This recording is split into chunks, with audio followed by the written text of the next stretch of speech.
Africa. Le grand débat avec Francis Laloupo. Bonsoir à toutes et à tous et bienvenue dans votre émission. Le grand débat, c'est tous les jours du lundi au vendredi sur la radio africaine. Le rendez-vous des événements qui font l'actualité en France, en Afrique et dans le monde. Nous sommes ensemble jusqu'à 19h, heure de Paris, pour participer à l'émission. Pour participer à cette édition, nous vous prions d'intervenir exclusivement sur notre page Facebook, facebook.com/le grand débat ou sur notre site africa1.com, rubrique le grand débat. Africa numéro 1, le grand débat. Dans le grand débat aujourd'hui, état de la coopération militaire entre la France et l'Afrique. Signé au lendemain des indépendances avec un certain nombre de pays africains, les accords de défense conféraient à la France le droit d'installer des bases militaires dans les pays signataires. Après le désengagement militaire français en Afrique francophone, amorcé par Lionel Jospin au milieu des années 90, suivi de la révision des accords de défense sous la présidence de Nicolas Sarkozy, l'État français semble désormais revenir aux anciennes traditions. Une nouvelle politique semble se mettre en place avec le déploiement d'un dispositif militaire français au Niger ou encore l'accord de défense en cours de finalisation entre la France et le Mali. À noter aussi l'arrêt du processus de démantèlement des bases militaires françaises en Afrique francophone. Alors en ce jour du 14 juillet, où l'armée française est célébrée en France, notamment sur les Champs-Élysées, le grand débat pose la question: que fait donc l'armée française en Afrique? Débatteur polémiste invité, Quentin Michaud, bonsoir. Bonsoir Francis. Quentin Michaud, journaliste au magazine Opérationnel, le site web opérationnel avec S, opérationnel.com. Vous êtes spécialiste, mon cher Quentin Michaud, des questions de défense et de sécurité. Et l'émission est réalisée par Jérémy Djibis Boucher. Le grand débat sur Africa numéro 1. Le grand débat. Vous retrouvez donc le grand débat sur facebook.com/le grand débat. Vous avez certainement un coup de cœur ou un coup de gueule à nous livrer, mon cher Quentin Michaud. On vous écoute tout de suite. Africa numéro 1, le coup de cœur ou le coup de gueule des débatteurs. C'est à vous. Alors pour l'occasion, moi c'est plutôt un coup de cœur qui est en lien évidemment avec l'actualité au Brésil. C'est ce gardien allemand qui nous a littéralement étonné pendant ce dernier match qui a eu en demi-finale contre le Brésil. Moi j'ai été épaté et j'attends avec impatience la finale dimanche soir parce que le gardien allemand, ça a été le mur allemand. Oui. Et il a été mais incroyable, rien ne passait et il était furieux quand son équipe menait 7-0 de prendre un but. Donc ça, j'ai adoré. Je pense que pour la finale, ça nous réserve de belles surprises. Alors, le plus drôle, je vais vous dire, mon cher Quentin Michaud, c'est que cette émission, exceptionnellement, est enregistrée, puisque l'émission passe le 14 juillet, et qu'en principe, les auditeurs savent déjà le résultat de la finale. Mais on va garder ça, on ne va rien couper. Il faut le préciser. Je pense que c'est une forme d'honnêteté vis-à-vis de nos auditeurs. Merci en tout cas de nous avoir fait part de votre coup de cœur. Évidemment, on retiendra ça dans les annales du grand débat. Africa numéro 1, le grand débat. État de la coopération militaire entre la France et l'Afrique. La guerre au Mali a, semble-t-il, entraîné un abandon des options prises par la France ces dernières années. Désormais, plutôt qu'un démantèlement plutôt des bases militaires, l'on pourrait assister à la mise en place de nouveaux accords de défense assortis d'un redéploiement militaire français dans les pays d'Afrique francophone. Assiste-t-on donc à une réaffirmation de l'influence militaire française en Afrique? Et quels sont les objectifs visés par le redéploiement sécuritaire annoncé notamment dans la région du Sahel, par Jean-Yves Le Drian, le ministre français de la Défense? Réponse avec nos invités, avec nous ici en studio, Doumbia Major, bonsoir. Bonsoir. Doumbia Major, président du Congrès panafricain pour le renouveau. Vous êtes l'auteur de Le Manifeste pour l'Afrique, paru aux éditions L'Harmattan. Et avec nous au téléphone, Raphaël Granvaux. Bonsoir, Raphaël Granvaux. Bonsoir. Vous êtes l'auteur de la 23e édition des dossiers noirs de l'association Survie, un dossier intitulé « Que fait l'armée française en Afrique ?» paru aux éditions Agone. Alors justement, Raphaël Granvaux, vous êtes donc l'auteur de la 23e édition, des dossiers noirs de l'association Survie. Quelle est succinctement la réponse à la question que pose justement votre ouvrage « Que fait l'armée française en Afrique ?» Avez-vous trouvé la réponse forcément? Alors, ça va être difficile de résumer en 10 secondes le contenu de l'ouvrage qui fait quand même plusieurs centaines de pages. Bien sûr. Mais si on doit vraiment le dire de manière très rapide et presque caricaturale, elle y défend ses intérêts au prix de collusion avec les régimes les moins défendables, oui, parfois au prix d'agissements criminels et au prix d'une ingérence à laquelle il serait urgent maintenant de mettre un terme. Mmh. Alors, en fait, Granvaux, l'appel à l'aide du Mali en janvier 2013, hein, puis celui de la Centrafrique un peu plus tard, est-ce que ces appels à l'aide militaire française ont-ils remis au goût du jour les accords de défense qu'on croyait appartenir au passé? Alors, c'est difficile d'en juger sur le fond parce que le contenu de ces accords de défense, pour l'instant, reste secret. Comme vous l'avez dit en introduction, sous Nicolas Sarkozy, les accords de défense qui étaient vraiment l'incarnation du pacte néocolonial parce qu'ils contenaient des clauses secrètes en matière de maintien de l'ordre en échange de l'approvisionnement préférentiel pour la France, ces accords de défense-là ont été renégociés. C'est ça. Mais on ne sait toujours pas quel est le contenu exact des nouveaux accords qui ont été mis à la place. Ils avaient été promis dans la transparence, on s'en souvient, sous Nicolas Sarkozy. C'est ça. Ils ont été ratifiés par le Parlement, mais sans que le contenu des accords soit présenté à l'occasion des débats, autrement que de manière orale. Et ils devaient être publiés au journal officiel, et 2 ans après, on ne sait toujours pas le contenu, ces accords n'ont toujours pas été publiés. Et le secret est encore plus total concernant les derniers accords que vous avez mentionné, en particulier celui qui est en discussion à l'heure actuelle avec le Mali. Avec le Mali, oui. Vous parlez sur Nicolas Sarkozy des accords dits nouvelle génération, hein, c'est ça, hein? De partenariat dans le domaine de la défense, par opposition aux anciens accords de défense. Mais il faut quand même rappeler que ces accords de défense ne sont qu'une petite partie de tous les accords militaires que la France entretient, en particulier avec des pays africains. Donc ça n'est qu'une partie du dispositif militaire de la France en Afrique. Alors, on sait que récemment, hein, le 4 juillet dernier, le Parlement ivoirien justement a ratifié ce nouveau partenariat de défense avec la France, ces accords de la nouvelle génération.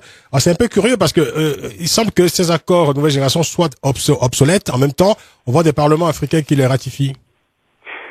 Alors, obsolète, encore une fois, c'est difficile de le dire. Enfin, obsolète historiquement, très certainement. Oui. Obsolète par rapport aux nouvelles priorités françaises, peut-être, mais peut-être pas. On ne sait pas, étant donné que le contenu n'est pas vraiment connu. Cela dit, de manière générale, la philosophie de tels accords, c'est toujours d'accorder une liberté totale de circulation et d'utilisation des infrastructures par l'armée française. Et en cela, ça leur permet quand même de s'adapter à toutes les priorités ou toutes les situations qu'ils jugent conformes à leurs intérêts. Donc, obsolète, pas forcément. D'accord, obsolète, pas forcément. Justement, c'est là la contradiction, parce qu'on a un peu du mal, évidemment, à comprendre un peu, je dirais, la nouvelle politique de défense actuelle, hein, par rapport, évidemment, à ce qui avait été engagé sous Nicolas Sarkozy, ou encore un peu plus loin, sous Lionel Jospin, mais ça nous fait remonter aux années 90.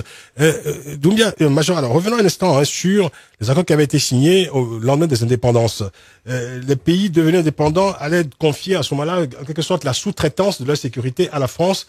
C'est un peu ce qu'on voit aujourd'hui, quand même, quand on voit la situation au Mali, par exemple, ou en Centrafrique.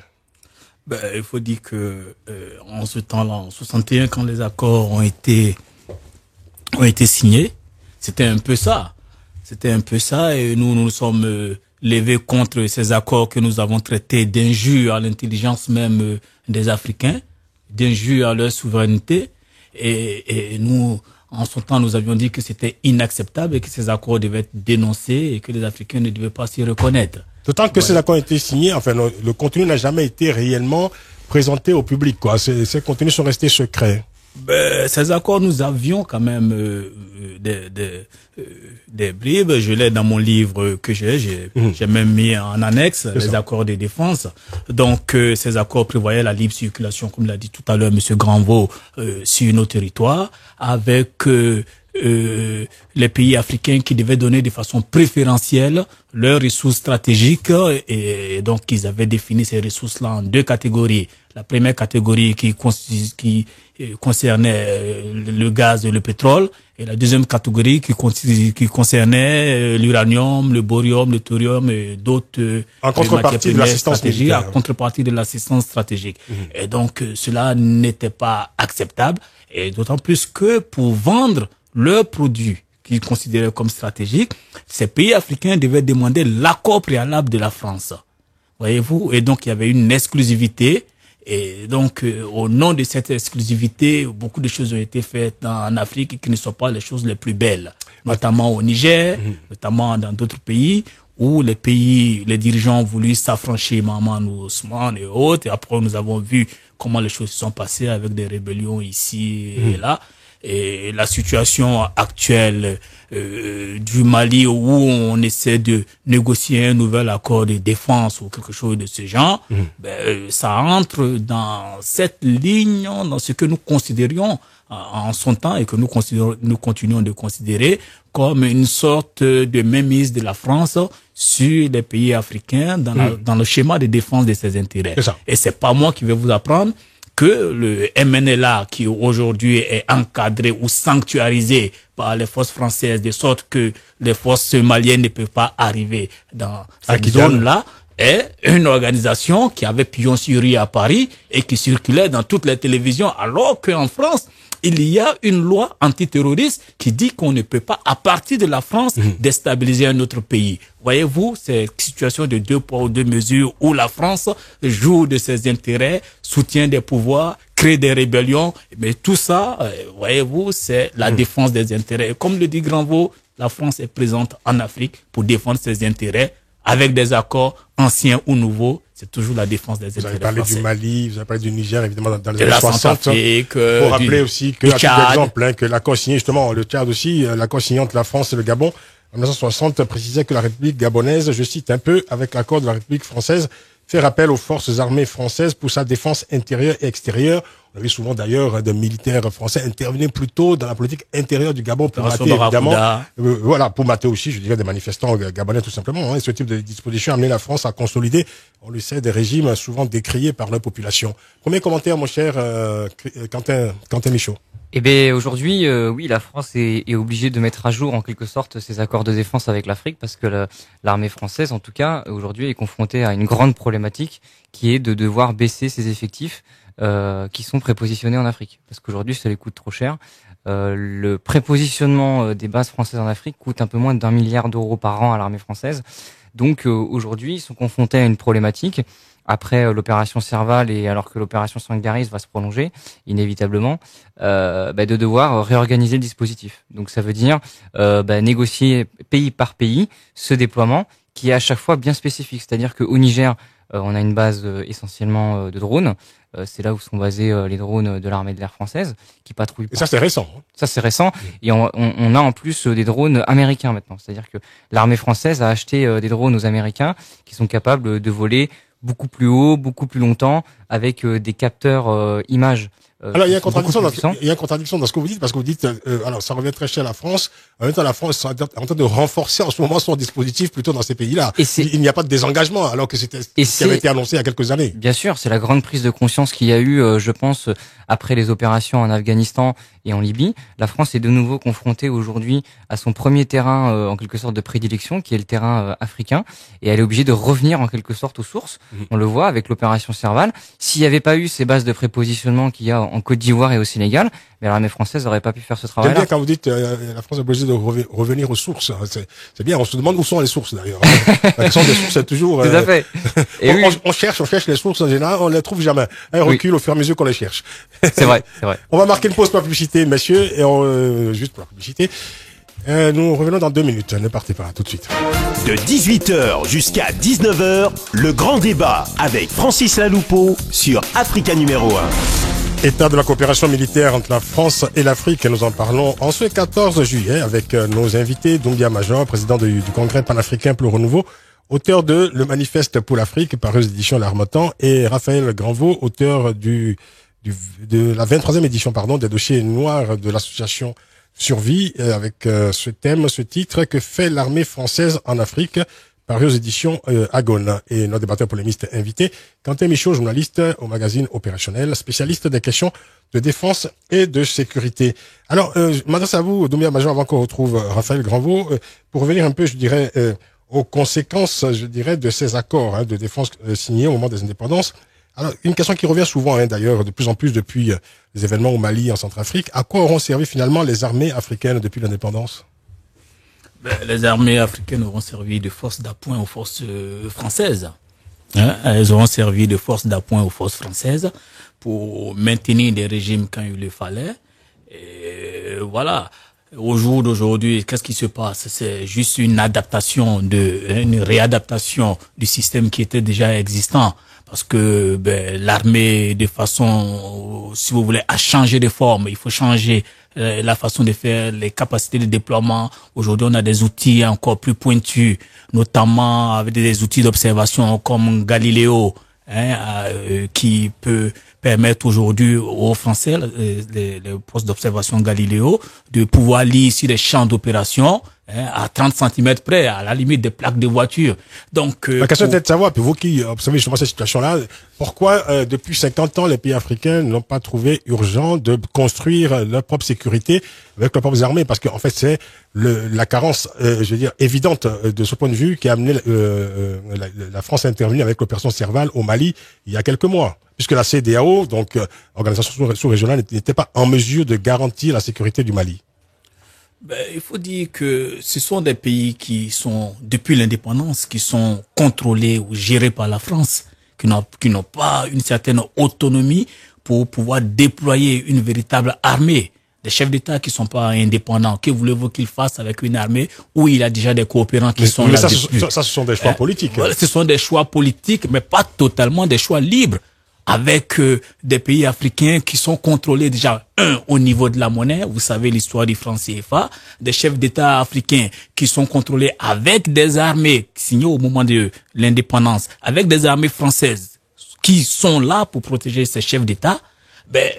Ils avaient, ces chefs d'État-là, des indépendances, qui étaient les amis de la France, donc les amis de l'entrée dans la communauté française. C'est comme ça que se disait alors au temps de De Gaulle, la communauté française, ils avaient une garantie de soutien de l'armée française en cas de troubles à l'intérieur comme des troubles venant de l'extérieur. D'accord. Voilà. Mais c'est 50 ans plus tard quand même. Ils n'ont pas eu besoin, pour certains, de mettre en place une armée. Ils n'avaient même pas confiance en ces armées au niveau local. Donc, ce à quoi ils avaient confiance, c'est qu'ils pouvaient les garantir. Donc, c'est une dépendance consentie. C'est une dépendance consentie parce qu'une armée étrangère, ça mate mieux des populations qui se révoltent qu'une armée locale qui est plutôt enclin à protéger les droits de l'homme et autres.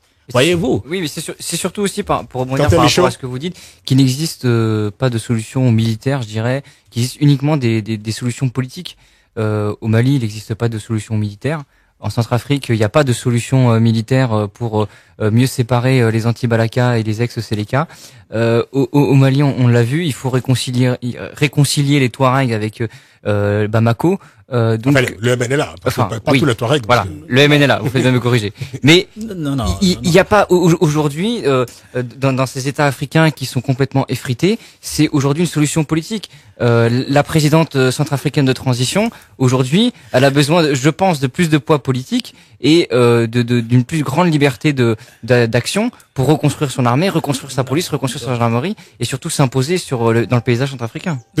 Quand on parle de ces sujets-là, non, je suis pas du tout d'accord. Pourquoi? Parce que le MNLA est une pure création de la France.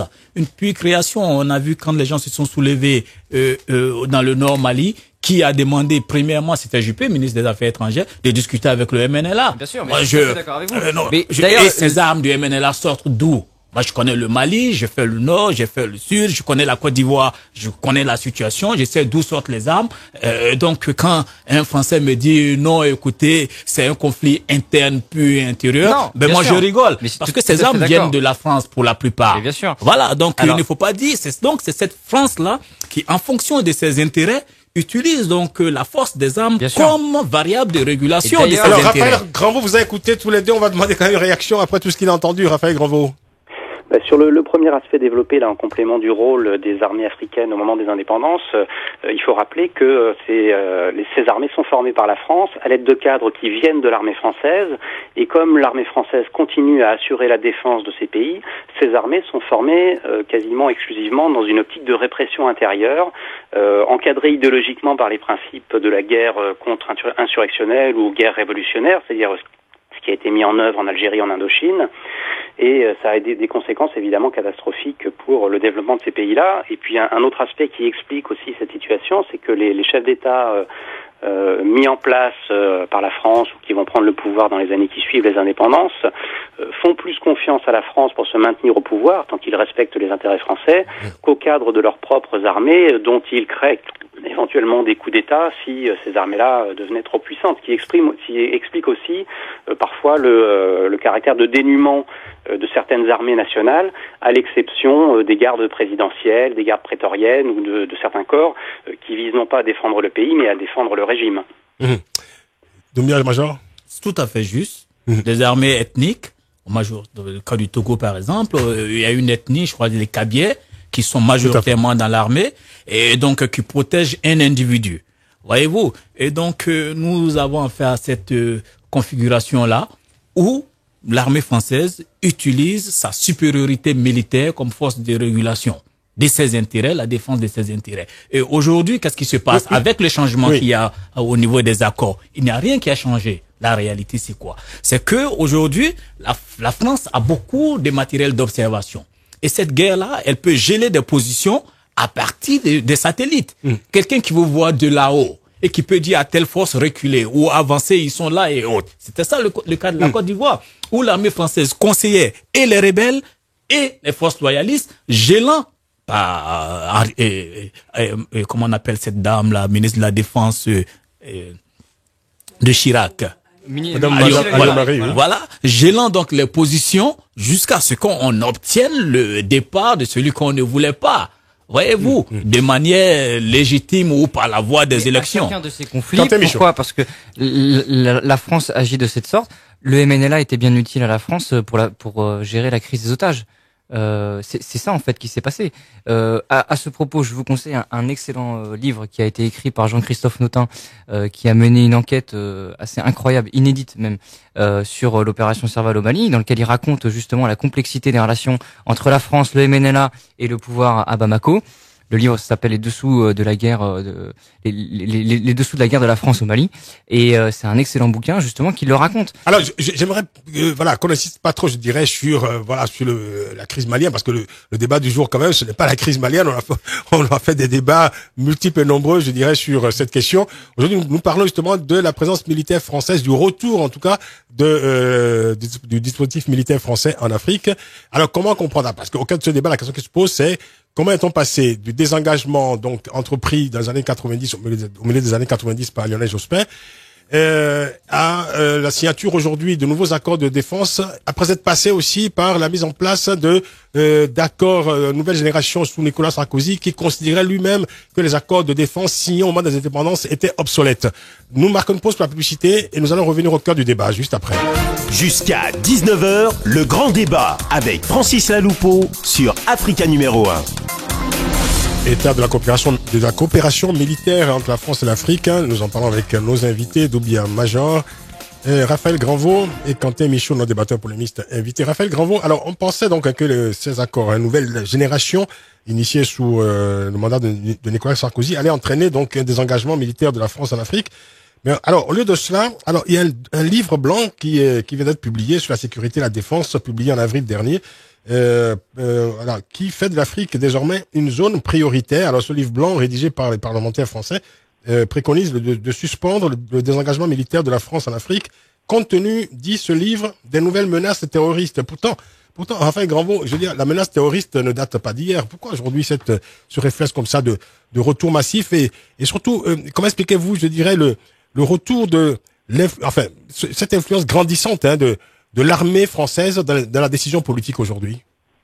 Alors, je suis d'accord avec vous qu'il y a une inflexion et effectivement articulée au prétexte de la guerre contre le terrorisme, avec des discours qui paraissent directement inspirés des néoconservateurs américains et qui sont effectivement repris par les militaires pour justifier leur présence permanente sur le continent africain. Pour autant, si vous le permettez, je voudrais revenir 2 petites minutes sur ce terme de désengagement que vous avez évoqué pour la période précédente, parce qu'il me semble pas tout à fait approprié.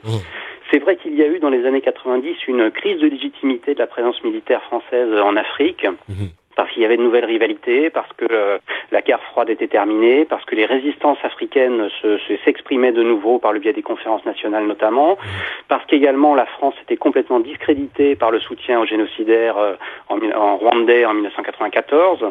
Et à partir de ce moment-là, il y a une réflexion dans les milieux politiques et militaires français qui s'occupent des questions de défense pour essayer de redéfinir les conditions les meilleures conditions de la présence militaire française en Afrique. Mais dans tous les rapports qui ont été écrits et dans toutes les publications militaires jusqu'aux dernières, sur le bilan de l'opération Serval, il est toujours dit qu'il s'agit d'aménager cette présence et non pas de la démanteler, bien au contraire, mais d'en redéfinir les conditions de possibilité pour mieux la faire accepter.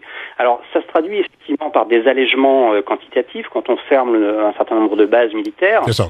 Mais ces aménagements-là sont compensés en permanence par des moyens de projection depuis la métropole. Et on considère que c'est moins coûteux politiquement et financièrement d'intervenir en déployant ponctuellement des soldats en grand nombre plutôt que de les maintenir en permanence sur place. Mais il n'y a jamais volonté de désengagement. Et même lorsque Nicolas Sarkozy redéfinit les accords de défense ou qu'il fait le discours du Cap en 2008, où il dit que à terme, de manière très lointaine, il faudrait que la France puisse quitter l'Afrique, ça ne l'empêche pas, dans le même temps, de tenir des déclarations absolument contraires. Par exemple, quand il dit en Côte d'Ivoire que l'armée française ne restera le temps qu'il faut, bien sûr. Après, au moment de l'investiture de Alassane Ouattara. Les discours et puis la réalité et l'évolution réelle du dispositif français. Cela dit, pour revenir à votre question de départ, c'est vrai qu'il y a une inflexion, on pourrait dire une sorte de retour en arrière, un retour aux fondamentaux, parce que le rôle des bases prépositionnées, effectivement, a été salué au moment de l'opération Serval, et on considère que l'allègement numérique qui avait été opéré a atteint son maximum, et qu'aujourd'hui, on ne va pas aller plus avant, et qu'au contraire, vous l'avez dit, on va le renforcer, le réorganiser avec différents îlots sur le modèle de la présence américaine pour être plus réactif et pouvoir naviguer, on va dire, de manière complètement libre et indépendante des pouvoirs en place, quasiment, sur toute une zone sahélienne, voire un peu plus étendue. Alors, il faut dire que, Doumbia Bajor, la menace terroriste est devenue, je dirais, le prétexte absolu à toutes les actions militaires aujourd'hui, et de sécurité en tout cas.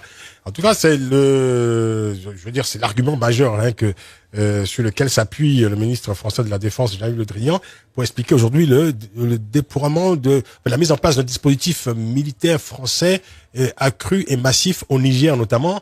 Et on sait que cette opération est en train d'être menée sans que les parlementaires nigériens soient consultés, sans que l'opinion publique soit consultée. Il y a un débat, il y a même beaucoup de polémiques autour évidemment de de la mise en place de ce dispositif militaire français. En fait, on est en train de constituer une base au Niger, sans dire son nom. Finalement, on parle plus de base militaire, mais on parle de dispositif militaire. C'est ce qui se passera dans quelques jours également au Mali. Ce sera donc mercredi, c'est ça? Mercredi, signature de ce nouvel accord de défense. Là aussi, au Mali, polémique. Le Parlement n'est pas consulté. L'opinion publique, évidemment, est divisée sur la question. Certains disent, mais bon, là, si au fond, ça peut servir, évidemment, à mettre fin à la guerre dans le nord du Mali, pourquoi pas? Mais on sait quand même que ce dispositif est mis en place pour le long terme. C'est-à-dire, c'est une reconfiguration, finalement, des relations de sécurité, des relations militaires entre le Mali, notamment, parce que le Mali, c'est symbolique de ce point de vue. Le Mali a toujours été un peu un cas à part de ce point de vue-là. Le fait que le Mali revient dans le giron, si j'ose dire, sécuritaire français, c'est quand même un événement historique majeur, non? Vous savez, c'est Giscard qui disait, et je le cite dans mon livre, que pour justifier la présence de l'armée française en Afrique, il disait un changement de la situation de l'Afrique, une situation générale, un changement donc de la situation de l'Afrique, une situation générale d'insécurité ou de subversion en Afrique aurait des conséquences pour la France et pour l'Europe. Et ces conséquences sont des conséquences économiques, des conséquences financières. Et il faut savoir, il ne faut pas se tromper, on ne l'explique pas souvent aux étudiants, le militarisme fait partie des théories économiques qu'il faut expliquer aux étudiants. Il y a des pays qui utilisent la force militaire pour pouvoir se développer. Ça existait dans le temps, ça continue d'exister. Et donc, ce qu'il y a à comprendre, et ce que le peuple français et les citoyens africains doivent comprendre, c'est que la France est un pays qui a un développement fragile. Je dirais même, je dis ça, accidentel. Ça veut dire que c'est un développement qui s'appuie sur les ressources des autres. Et donc, chaque matin qu'un citoyen français prend le métro ou le train, il est financé, il est conduit par de l'uranium qui vient du Niger ou du Gabon. Et donc, l'uranium qui est utilisé pour alimenter les centrales nucléaires. Et si le coût du pétrole augmente parce que Kadhafi aurait fermé, par exemple, des puits, ayant investi ou ayant trouvé suffisamment d'argent pour faire plutôt un capitalisme industriel et autres, ça devient un danger pour la France dans la mesure où toute l'énergie dont dépend la France, il y a un problème, il y a de l'inflation et il y a une réaction en chaîne. Donc ces ressources-là sont des ressources dont dépend la France. Et donc, la France est prête, y compris à massacrer du Kadhafi ou même des milliers de Libyens ou des Africains, ou aller prendre de l'uranium dans la mine de Faléa au Mali qui vient de découverte, qu'il ne faut pas laisser aux mains de terroristes ou des personnes qu'on ne contrôle pas. On contrôle MNLA, mais on ne contrôle pas forcément Moujao et les autres petits groupes qui sont à l'intérieur. Et donc, cette France-là est présente pour défendre ses intérêts avec les armes. Oui, Doumbia Major, ce que je veux vous dire quand même, je comprends bien ce que vous dites, mais on n'est plus dans les années 60, on est quand même en 2014. Et entre-temps, ces pays africains dont vous parlez ont quand même eu des marges de manœuvre sur le plan diplomatique, sur le plan militaire, sur le plan politique, pardon. Et ils ont aujourd'hui une capacité de décision beaucoup plus grande que dans les années 60. Et voilà, je pense que les actions posées par la France aujourd'hui en Afrique, ces actions sont posées aussi avec l'assentiment des régimes qui sont en place. Monsieur Laloupo, est-ce que ce n'est pas une illusion de manœuvre, de possibilité? Mais voilà, parce que quand vous regardez, je vais vous citer au Niger, qu'est-ce qui s'est passé? Non, mais laissez-moi vous poser la question. C'est-à-dire que si je suis votre raisonnement jusqu'au bout, je veux dire, votre raisonnement infantilise quand même terriblement les dirigeants africains. C'est comme si ils peuvent faire des choix politiques critiquables, tout à fait contestables, mais ce sont des choix politiques qu'ils assument pleinement. Je pense que notre souhait est que la situation change, mais en attendant que ça change, la réalité est quoi? C'est que cette marge de manœuvre illusoire là n'est pas une réalité. Parce qu'il est facile, et ça a été le cas par exemple au Tchad, et je vais vous citer d'autres exemples. Quand, rapidement, parce que quand monsieur Déby, avec l'affaire de l'arc des Zoé, ou l'affaire des arcs des Zoé, où des petits Africains ont été vendus par les militants de l'arc des Zoé. Donc, ces humanitaires, soi-disant, ont été condamnés à 8 ans de travaux forcés. Et ils avaient été condamnés au Tchad. Qu'est-ce qui s'est passé? La France a permis à une rébellion d'avancer jusqu'à la capitale. Il y a un lien avec l'Arche de Zoé. Il y a bien entendu un lien. Et qu'est-ce qui s'est passé après? Ils sont venus défendre Idriss Déby et ils ont reconduit non seulement tous les accords pétroliers et autres, mais ils ont obtenu la libération des humanitaires qui étaient là. Parce qu'Idriss Déby l'a voulu pour maintenir son pouvoir. Et là où Idriss Déby voulait prendre une petite indépendance, mais on lui a montré que cette indépendance-là, il pouvait pas la prendre. Oui. Voyez-vous. Et donc, il y a plein d'exemples comme ça. Mais il y a des contre-exemples aussi. Et j'aimerais vous en donner un. Quentin Michaud. Parce que sur l'utilisation des ressources naturelles, moi, il y a quand même quelque chose qui m'a frappé. C'est la difficulté pour Areva de renégocier l'accord d'extraction d'uranium au Niger. Ça a pris des mois, ça a été retardé à plusieurs reprises. Là, on le voit quand même. Il y a un mouvement social, oui. Le pouvoir politique nigérien a pesé, je pense vraiment, et a su imposer des contreparties financières, humanitaires, etc. On le voit, Areva est obligé de s'impliquer de plus en plus dans la vie économique locale pour pouvoir continuer à être populaire en quelque sorte, parce que c'est bien ce dont il s'agit, pour qu'il puisse continuer à exploiter en toute sérénité, je dirais, l'uranium au Niger. Oui, parce qu'il y a une prise de conscience populaire, sociale, et dans toute l'Afrique aujourd'hui, qui voit que cette France-là est là pour défendre ses intérêts, et donc qui met la pression sur les dirigeants. Bien sûr. Mais avec les industriels français, il y a une contestation négociable en quelque sorte, en justement imposant ces contreparties. Les pouvoirs africains savent qu'ils peuvent aujourd'hui trouver un juste équilibre. Raphaël Granvaux. Sur cette dimension de l'intérêt économique des interventions militaires françaises en Afrique, je crois qu'il est intéressant de confronter deux types de discours. Il y a d'abord les discours qui sont tenus au moment du déclenchement des opérations militaires, que ce soit en Centrafrique ou au Mali, qui sont toujours des discours très désintéressés, qui présentent toujours des interventions humanitaires pour libérer les populations, pour protéger des ressortissants, etc. Et puis il y a après les bilans de ces opérations qui sont faits dans des rapports institutionnels ou dans les publications militaires. Et c'est amusant de constater qu'à ces occasions-là, c'est exactement l'inverse qui est tenu, c'est qu'on est toujours soucieux de justifier l'intérêt économique de ces opérations. C'est ça.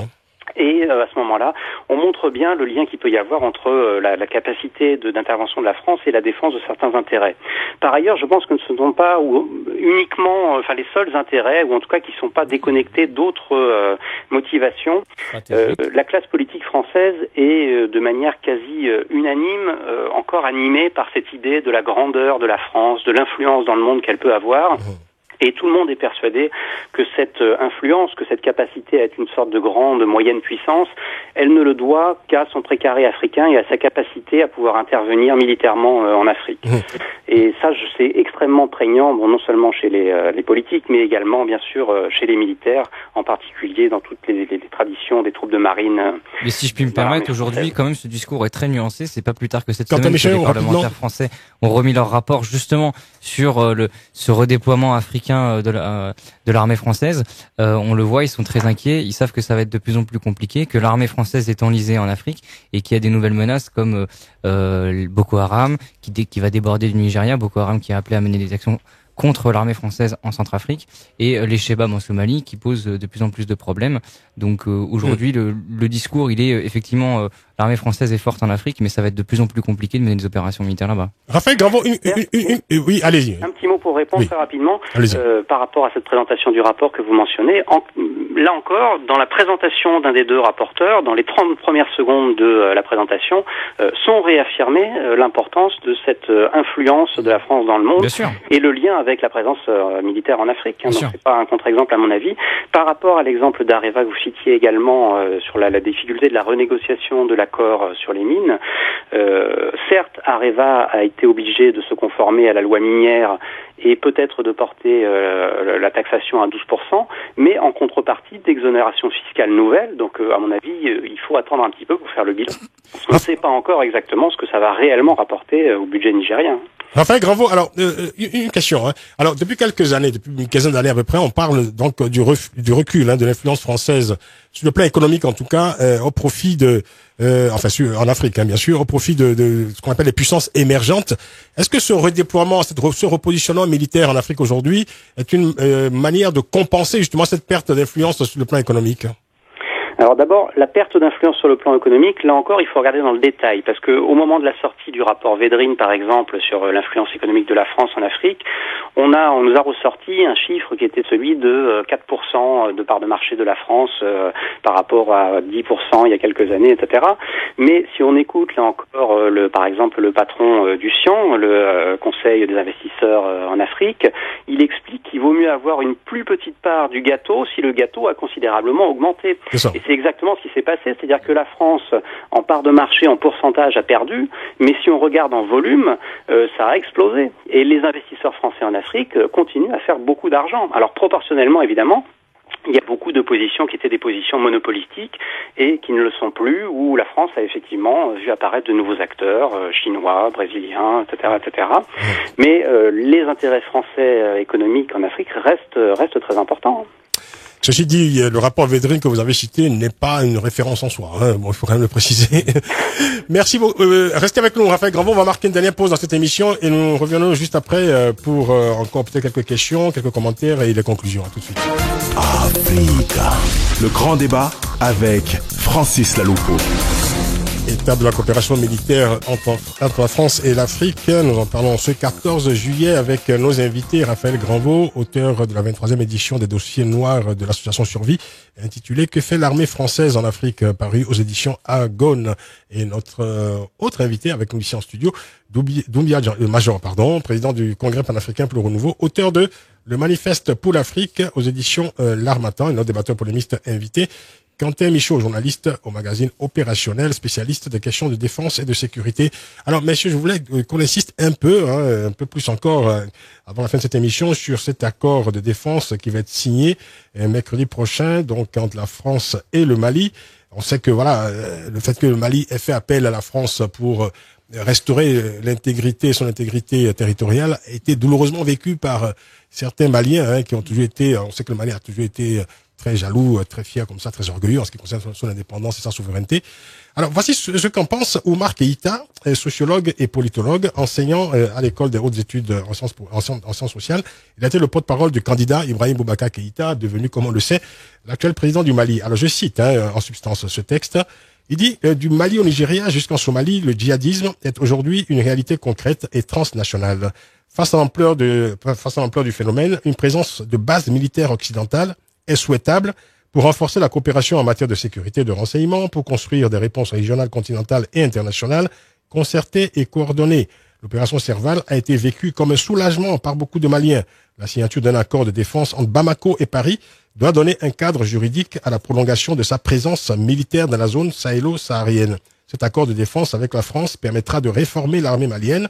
Ce n'est pas un accord de défense à l'ancienne, comme pouvait en produire la France-Afrique, mais un accord de coopération, tout comme nous en avons en matière d'agriculture, d'éducation, de santé.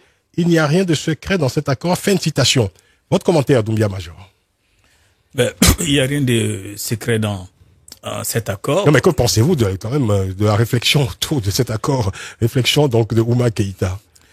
Pour lui, il dit voilà, il faut des bases occidentales, on ne peut pas s'en passer au nom de la lutte contre le djihadisme, etc. Quand le pompier met le feu, à un moment donné, on n'a pas besoin, on peut pas s'en passer, on appelle le pompier. Voilà. Donc, la France joue un rôle de pyromane, de sorte que... Là, vous écoutez la crise malienne, c'est la France qui l'a organisée. Mais, écoutez, monsieur Laloupo, moi, je pars toujours sur des bases très simples.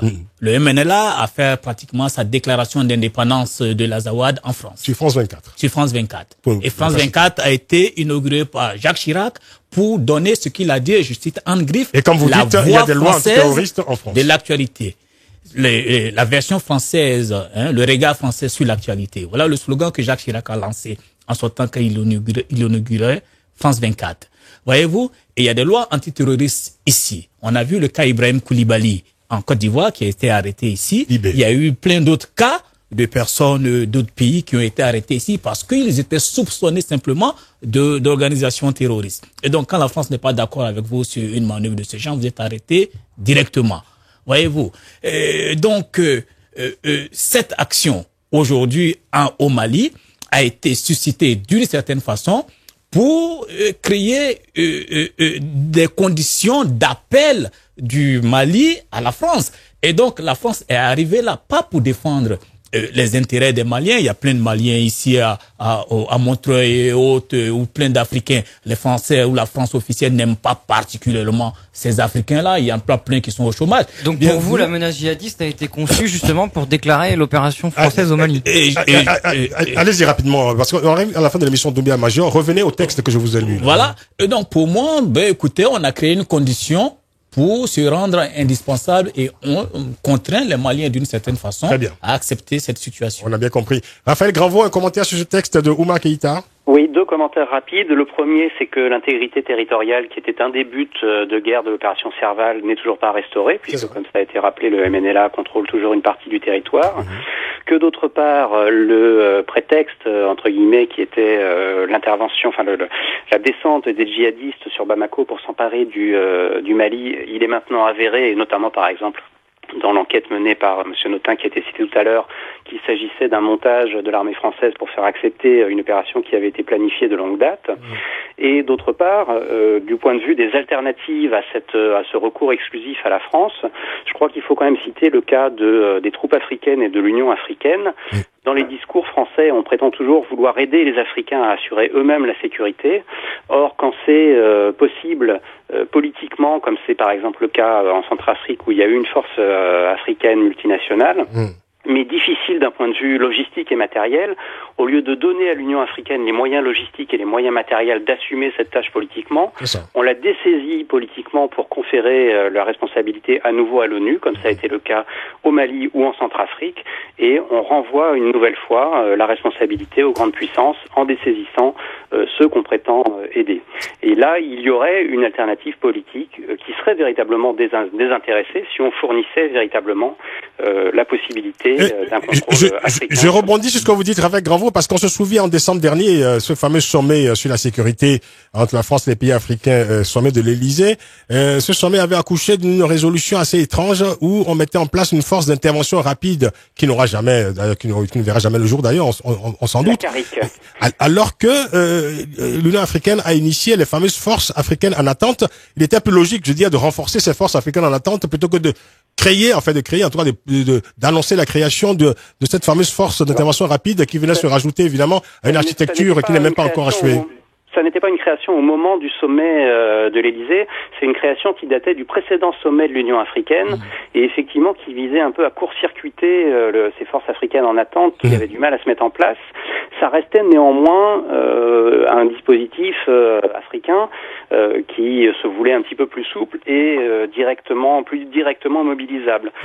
Et au moment du sommet, François Hollande s'est contenté de réaffirmer cet objectif politique, et ce qui paraît effectivement étrange, en essayant de fixer lui-même un calendrier pour sa mise en place, ce qui ne paraît pas exactement être son rôle. Tout à fait. Quentin Michaud. Sur l'accord de défense franco-malien, sans révéler de scoop, de quoi il s'agit? Il s'agit évidemment de former, d'entraîner les militaires maliens qui manquent cruellement de moyens. Donc l'armée française, comme c'est en discussion depuis pas mal de temps, va leur laisser du matériel. Ça peut être des hélicoptères, comme ça a été déjà évoqué, des hélicoptères Gazelle qui donc sont encore en service dans l'armée française et qui ont été utilisés au Mali, des véhicules de transport, etc. Donc cet accord, ça concerne aussi du partage de renseignements, évidemment, toujours pour localiser les djihadistes. Et comme on l'a évoqué précédemment, la menace est transfrontalière, donc elle implique aussi la surveillance des frontières mauritaniennes.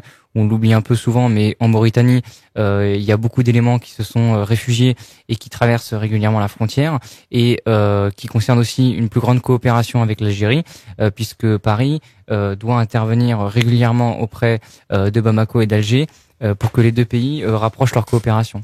Alors que justement l'Algérie a joué le jeu et a créé en quelque sorte le verrou de l'autre côté de la frontière pour éviter que les djihadistes qui franchissent la frontière et qui étaient chassés par l'armée française ne se retrouvent pas en Algérie en liberté totale. Oui, vous avez une lecture très orthodoxe de la situation. Alors, moi j'aimerais terminer sur un extrait d'un texte de Philippe Lémarie, publié dans Le Monde diplomatique le 24 mai dernier. Philippe Lémarie, journaliste, qui dit le livre blanc sur la défense et la sécurité, donc qui a été publié en avril dernier, rendu public à Paris donc le 29 avril dernier, porte la marque, écrit-il, de cette opération Serval au Mali. Retardé, réécrit, il préconise pour l'essentiel le maintien du niveau global de crédit militaire pour la période à venir. S'agissant de l'Afrique, il ne préconise plus le désengagement du continent. Qui plus est, alors que dans le livre blanc de 2008, M. Nicolas Sarkozy avait focalisé son intérêt sur le Golfe et l'Asie du Sud, son successeur érige la zone sahélo-saharienne, le Golfe de Guinée et la Corne de l'Afrique en zone proche d'intérêts prioritaires. Est-ce que tout est dit là? Tout est dit, c'est les intérêts. Comme je l'ai dit, ce que disait Giscard, c'est ce qui est repris là, de la défense de ses intérêts. Hein? Donc les intérêts stratégiques et autres. Donc lui nous disait entre autres que c'était pour des échanges d'informations, des échanges logistiques et autres. Et, écoutez, quand vous regardez par exemple la situation de la Côte d'Ivoire, où l'armée française est présente aujourd'hui après la signature de ce nouvel accord, qu'est-ce qui se passe? C'est des échanges d'informations, des informations stratégiques. Et ces informations stratégiques-là, la France ne tient pas compte même quand elle est présente dans un pays de l'état même des droits de l'homme dans ce pays quand elle a ses intérêts à défendre là-bas. Et donc, la force française qui était en Côte d'Ivoire de manière impartiale est devenue aujourd'hui, dans le cas de la Côte d'Ivoire, une force partiale qui fait même ce qu'on va dire des opérations de ratissage, qui fait des opérations de police dans la ville et qui ne joue plus son rôle d'interposition, mais un rôle partisan aux côtés d'une des forces et renseigne cette force-là contre les adversaires qui sont des adversaires internes et non extérieurs. On arrive à la fin de l'émission. Raphaël Granvaux, une conclusion. Que va-t-il se passer maintenant? Est-ce qu'on assiste, je dirais, à un renforcement pour le moyen et le long terme de ces liens particuliers sur le plan militaire entre la France et ces pays d'Afrique francophone? Mais en tout cas, c'est ce que la France souhaite, puisque, par exemple, quand il est arrivé au Niger, Le Drian a déclaré nous nous implantons ici dans la durée, ce qui montre le souci des futures consultations électorales dans le pays. Mais la France n'est bien entendu pas le seul à décider. Il y a des populations civiles africaines, il y a des gouvernements africains, et il n'est pas écrit qu'ils seront ad vitam aeternam soumis à la France. Et juste pour terminer, une petite publicité pour signaler que l'association Survie va sortir à la rentrée en septembre un ouvrage précisément sur ces questions de réorganisation, alors au plan militaire mais pas uniquement, qui va s'appeler France-Afrique, la famille recomposée, et avec une contribution que j'ai faite sur cette question de la réorganisation du dispositif militaire français pour cause de lutte contre le terrorisme en Afrique. La famille recomposée, dites-vous. C'est ça, voilà. Écoutez, on lira ça avec plaisir. Merci beaucoup, Raphaël Granvaux. Je rappelle, vous êtes l'auteur de la 23e édition des dossiers noirs de l'association Survie, avec pour titre Que fait l'armée française en Afrique, paru aux éditions Agone. Merci à vous, Doumbia Major, président du Congrès panafricain pour le renouveau Vous êtes l'auteur de Le Manifeste pour l'Afrique aux éditions L'Harmattan. Et pour finir, il dit que la France n'a rien à faire en Afrique et elle doit quitter là-bas, laisser les Africains conduire leur destin. Eh ben, très bien. Quentin Michon, merci d'être venu. Merci Francis. Journaliste au magazine Opérationnel. Je rappelle le titre de votre magazine, Opérationnel avec S, opérationnel.com. Tout à fait. Spécialiste de questions de défense et de sécurité, Quentin Michon. Merci beaucoup d'être venu. Merci à toute l'équipe du Grand Débat, chargée de production Stéphanie Hartmann. Réalisation Jérémy Dibiz Boucher. Restez à l'écoute des programmes d'Africa numéro 1. Vous avez d'excellents et sympathiques rendez-vous durant toute la soirée sur la radio africaine.